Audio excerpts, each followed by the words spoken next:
হয়েছিল যে গ্রাজুয়েশনের পরে বেকার ভাতার লাইন দিতে? হ্যাঁ, এই সরকার থাকতে মনে হয়েছিল। চাকরি হচ্ছে কোথায়? চাকরি তো এখন হচ্ছেই না। আশা করেন চাকরি পাবেন? চাকরি মনে হচ্ছে পাবো না।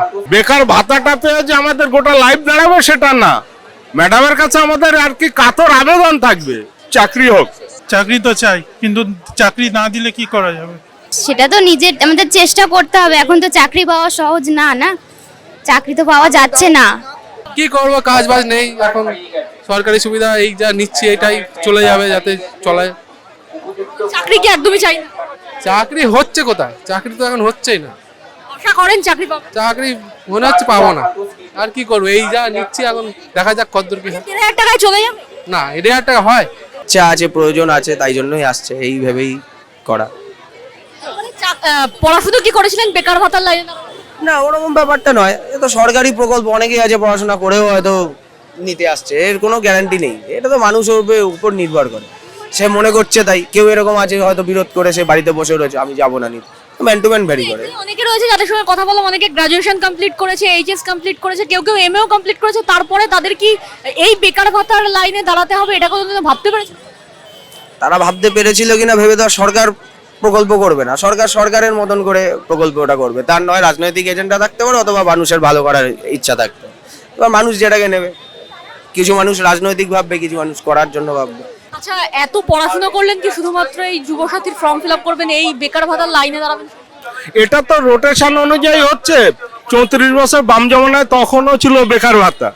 হ্যাঁ, এটা নতুন কিছু না, কিন্তু সেটা বন্ধ ছিল, এখন নতুন করে চালু হচ্ছে। এটা বেকার ছেলে মেয়েদের একটা সাশ্রয় হবে হাত খরচের। আর চাকরি অবশ্যই দরকার।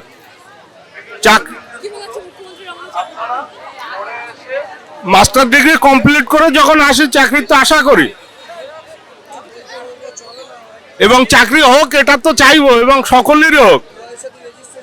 যে এই বেকার ভাতাটা পেয়ে যে আমাদের গোটা লাইফ দাঁড়াবে সেটা না, ম্যাডামের কাছে আমাদের আর কি কাতর আবেদন থাকবে, চাকরি হোক।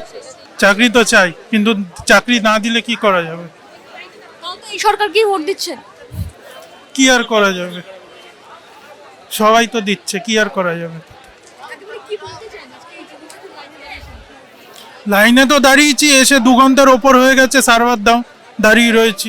যারা ওখানে কাজ করছে কখনো বসছে, কখনো উঠে চলে যাচ্ছে। মাধ্যমিকের পরে কোয়ালিফিকেশন গ্র্যাজুয়েশন। কখনো মনে হয়েছিল যে গ্রাজুয়েশনের পরে বেকার ভাতার লাইন দিতে? হ্যাঁ, এই সরকার থাকতে মনে হয়েছিল। কি বলবেন সরকার? কি আর বলবো, বলার কিছুই নেই। বলতে পারছি না এখন কবে পাবো। এই যে দিচ্ছে এখন আমাদের সুবিধা হচ্ছে, যতদিন না কাজবাজ পাচ্ছি। চেষ্টা তো করছি কাজবাজ পাওয়ার। 13,000 টাকায় সংসার চলে যাবে? একদমই চলবে না, তাও আমাদের নিজেদেরকে চেষ্টা করতে হবে। কি মনে হচ্ছে চাকরি পাবেন এই রাজ্যে? সেটা তো নিজের আমাদের চেষ্টা করতে হবে। এখন তো চাকরি পাওয়া সহজ না, না চাকরি তো পাওয়া যাচ্ছে না। এই লাইনে দাঁড়িয়ে মুখ্যমন্ত্রীকে কি বলবো?